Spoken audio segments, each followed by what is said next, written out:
Hands up. I got that badly wrong. I said City of Troy was a crazy price to win the derby. I was dead against him for weeks, particularly the week of the race, and City of Troy absolutely bolted up in the derby in one of the best derby winning performances probably this century. He broke on terms, settled out the back, handled the track beautifully, started passing rivals in the straight, blasted away when he got his feet sorted, winning by 2 3/4 lengths at the line. There was another 3 1/4 lengths back to the third. Bang impressive. I was completely wrong. A class above everyone else. Stayed, settled, behaved. A monstrous performance it really was. The first three across the line at Epsom in the derby on Saturday were the first three in the betting. The form looked solid enough. A proper monstrous performance and extremely exciting going forward, wherever he may end up from this point onwards. Maybe people like me should stop doubting Aidan O'Brien and the lads. They said he was the best they've ever had. They said they were sticking to the derby plan even after he bombed out in the Guinness. They said he'd stay, and they were bang right. I was wrong, and they were obviously right.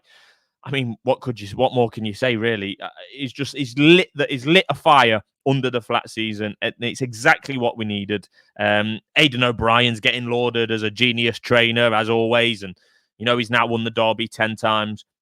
But visually, what happened in the Guineas was a long way from ideal. They stuck to the plan.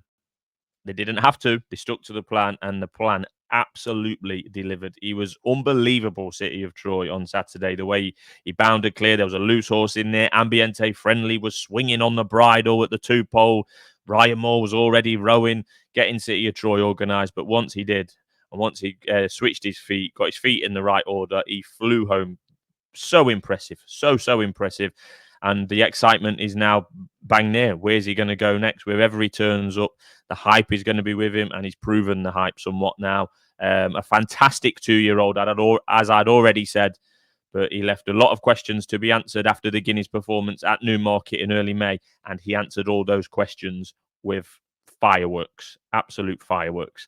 So what next for City of Troy, the horse that everyone is talking about and has pretty much been talking about the whole season? We've been told all season, really, by Aidan that the plan was Newmarket, Epsom, Saratoga on the dirt. That was the first three phases of the plan, possibly the Breeders' Cup Classic thereafter, again on dirt. That might still be true. But the Travers Stakes at Saratoga isn't until towards the end of August. It's on August the 20th over in Saratoga. So there's plenty of time between now and then to possibly take in races like the Eclipse, like the Irish Derby, even the King George at Ascot over 1.5 miles before that. It's all very, very exciting. His odds for some of those races I've mentioned are there along the bottom of the screen. Given the markets, they think that the Irish Derby is towards the end of June. That's probably his most likely destination. He's 4-6 to win that race.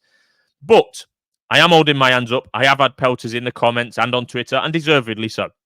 I was bang against him. SD put up a good case on Thursday, saying that, he wasn't caught up in the hype. He wasn't with City of Troy either way. But when he drifted out to 4-1 on Thursday evening, he did become a bet for some people like SD, and they were right, obviously.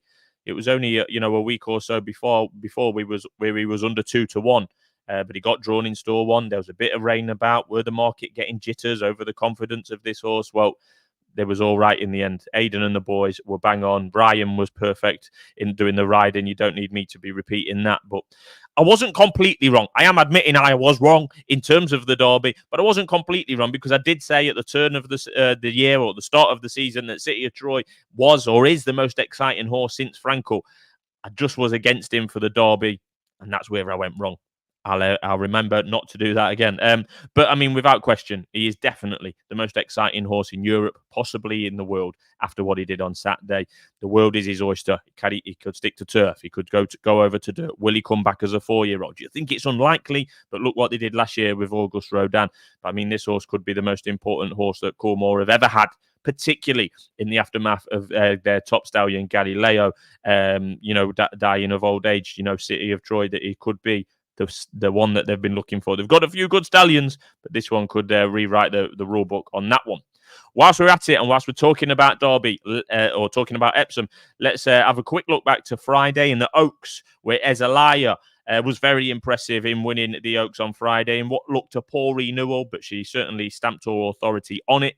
she's a definite ARC contender at this early stage. I know that's not until the first Sunday in October, but owned by the Aga Khan, surely for Dermot Weld, all roads now lead to Paris in early October, and actually could go to Paris before then as well, with the Vermeil mentioned, which is one of the trial races in September, but does carry a Group 1 status. Also on Friday, we had another Gosden filly running on seasonal debut and running poorly. This time, Emily Upjohn to go alongside Inspiral. Never looked like winning this, Emily Upjohn. I mean, she won the Coronation Cup last year pretty impressively. Hasn't done a lot since then, and got no way near defending her crown on the second year. This year at Epsom, it was poor. You know, they're coming out after saying that, you know, this was a first time up of the season. She's a year older, etc., etc. And this is a prep run for possible Royal Ascot, the Hardwick Stakes at Royal Ascot. I mean, what kind of game are we in where we've got trainers using Group 1s as preps for Group 2s? Come on, it's boring. It's boring. I mean, what we can say about the Coronation, that it was also won by Ryan Moore and Aidan O'Brien in Luxembourg, winning his first Group 1 over a mile and a half. This horse, Luxembourg, now, I've been a big fan of him on the channel for some time, but he's won a Group 1 at 2, 3, 4, and 5. Pretty remarkable, really. As usual, any horse in a big race that is ridden from the front and wins always gets a tactical masterclass type quotes of a ride afterwards. It was Ryan at his best. It really was. And Luxembourg, if City of Troy doesn't go to the King George, Luxembourg could do the same again in the King George. I could definitely see that happening. He's done it before from the front in the King George on Highland Reel. Could happen again. Good horse Luxembourg, got overshadowed last year by Augusta Rodin. Will probably get overshadowed this year by City of Troy, but he's an Irish champion winner in his own right. He's won a Coronation Cup, a Racing Post Trophy, etc. Very, very good horse, the Luxembourg. Be interesting to where he turns out next. Will it be Royal Ascot? Only 2 weeks away now. SD is on holiday this week, so I've got absolutely no idea if he is going to be providing tips for this weekend. He probably will. We'll try and do them remotely or via a voice note from his lovely abode in Menorca. But he is on fire. He's on absolute fire at the moment. SD has been for some time. He's still in top tipping form, a 12-1 winner of the Epsom Dash last weekend. He's miles in front of me. Plus 96 points since March, SD on his tipping. Always 1 point win or 1 point each way. We really should start charging. I mean, if you want to put in the comments below how much you would pay for Racers Now content per month. No, only messing. That won't be happening anytime soon. But yeah, SD's flying. We've got a combined total that's well in front as well on the tipping. So hopefully we can keep that going. We've got lots of content to come for Royal Ascot, but I thought it'd be a good idea to come on and just say City of Troy. I got it wrong.